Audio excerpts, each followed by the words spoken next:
You expect the refrigerator to keep stuff cold. You expect the stove to make things hot. You expect the toaster to pop up some bread. And if they just sitting there, they don't understand why they're here. Christians need to understand why we're here. We're here to be Him in the world. And He defines Himself as God is love. And we are to represent that in the world.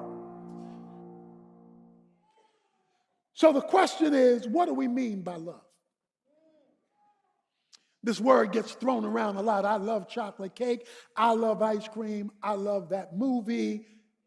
I love that place.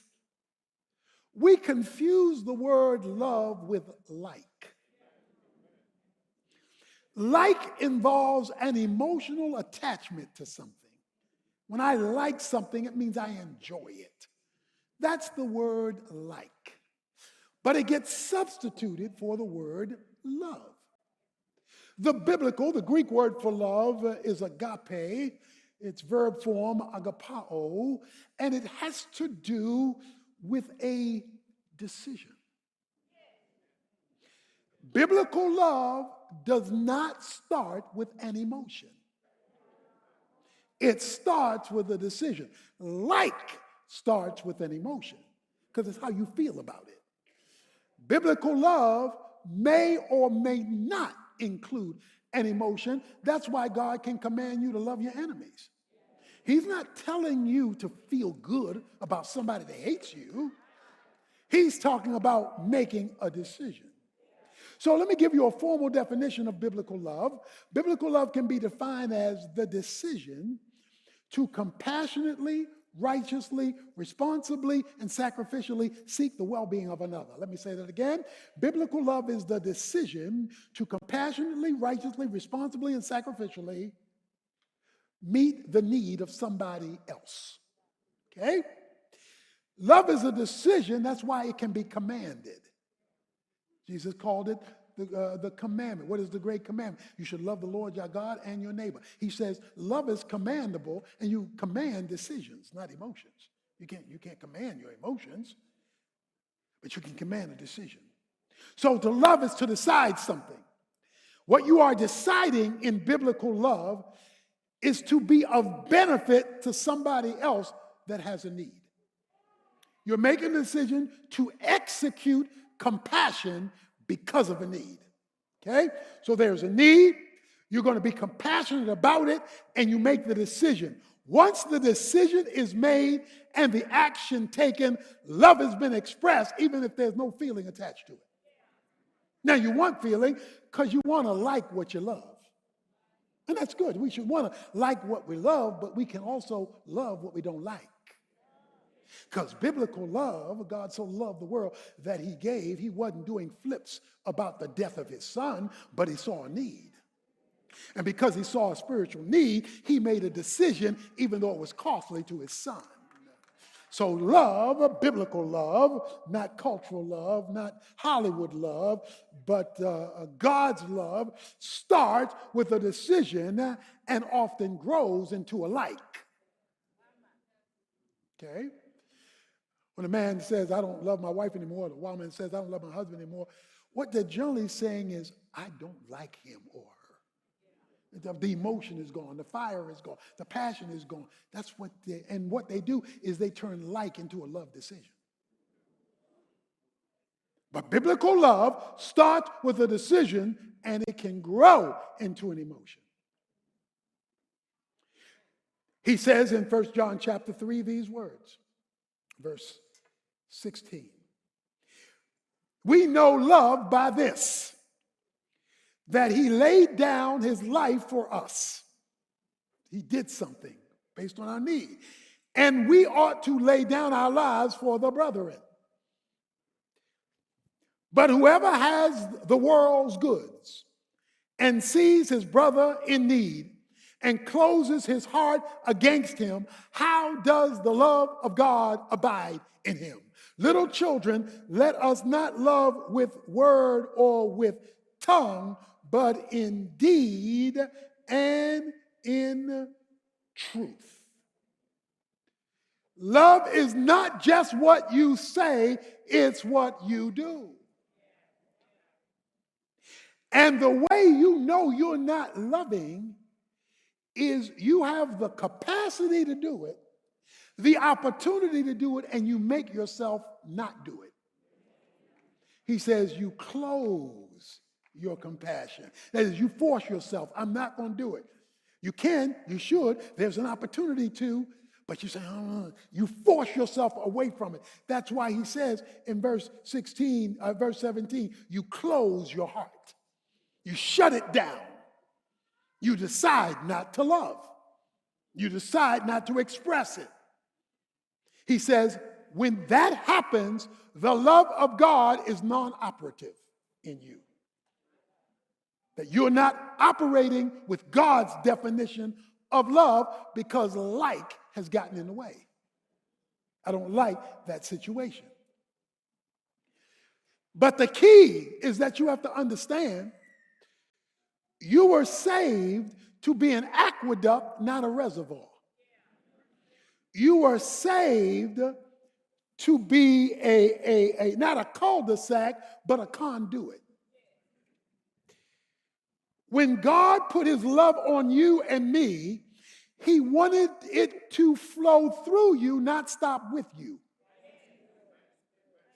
The moment he sees his love to you stops with you, then there is a stopper in the sink of how God will relate to you. Because you're no longer being like him in the world. You know, you're being the opposite to the love that he defines. And so we are operating against the will of God. Now, chapter 3, again, verse 20 of 1 John. In whatever our hearts condemn us, for God is greater than our heart and knows all things. Beloved, if our heart does not condemn us, we have confidence before God. He says, when you love, like I am defining love, the decision to compassionately, responsibly, righteously, sacrificially meet the need of someone else. Stay with me here. He says, the guilt you feel, the condemnation you feel for the stuff you've done, the failures you've had, the regrets that gnaw at you, the things you wish you could do over again, the do-overs that you can never, ever go back and fix, the people you've wounded, the mistakes you've made, the sins that have drove you down. He says, when your heart condemns you, God is greater than your heart. In other words, your heart is messing you up. It's driving you crazy. He says, but when you love, like I say love, the God who's greater than the condemnation that's killing you will overrule a heart that doesn't want to obey. And he says, I will be greater than the heart messing you up. So if you look back at yesterday and you've got regrets and pains and mistakes and failures and you can't do it over again and it gnaws at you, keeps you up at night when you see it being played on the television and it reminds you of who you were and who you are, he says, God says, I can overrule that, but I'm not just going to overrule that because you pray. I'm not going to just go overrule that because you go to church. I'm going to overrule that by the love I see. By how I am, you are in the world. When I see that, then I'll overrule your heart, which is being condemning you because of your actions. The thing that will motivate God to override yesterday and move you into tomorrow, and even the condemnation that comes with it, is when he sees the love because you want to be right with him. Our government allows for charitable deductions. In other words, when tax time comes, you write your deductions, and part of those deductions are gifts you've given to charity. The money you give to the church is a charitable deduction, and so you owe the government this much. But when they see you gave to this, and you gave to that, you gave to that, and of course, you tithe to Oak Cliff. When he sees that you did this and you did this and you did this, your tax bill shrinks. Your tax bill, your obligation to Uncle Sam gets smaller because of your charitable contributions. Your failure, my failure, our failure with God may be like this. But when he sees love here, love here, love here, and love here, and love here, and love here, and love here, and love here, and love here, he counts them as charitable deductions. And so even though you owe this much, when he looks at the love that you have demonstrated and shown, he then counts that against the obligation of our failure, giving us the opportunity to repair. The Bible says we were saved for good works. Ephesians 2:8-9, by grace are you saved through faith, that not of yourselves, this is a gift of God, not according to works, so that no man should boast. Verse 10, for we are his workmanship, created in Christ Jesus for good works, which he hath created beforehand, that we should walk in them. He says, I saved you in 8 and 9 so you could go to work in verse 10. I saved you for you to do something. You don't purchase an appliance for it to sit there. You expect the refrigerator to keep stuff cold. You expect the stove to make things hot. You expect the electric can opener to open some cans. You expect the toaster to pop up some bread. And if they just sitting there, they don't understand why they're here. Christians need to understand why we're here. We're here to be him in the world. And he defines himself as God is love. And we are to represent that in the world. But many of us are like teenagers who only come out of their room when they want something. Because when they're going to come out the room, we come to church when we want something. God says, I want something. And I want to see your love being expressed. God is not looking for celebrities. He's looking for kingdom servants. He's looking for people who will represent him with what he calls good works. Titus chapter 3, verse 4 says, it is the kindness of God that should be your motivation. Salvation is the biggest kindness, but there's everyday kindness. The regular stuff. Yeah, there's the big stuff we talk about, but then God is so good and so regular, you get used to him until something goes wrong. Good works.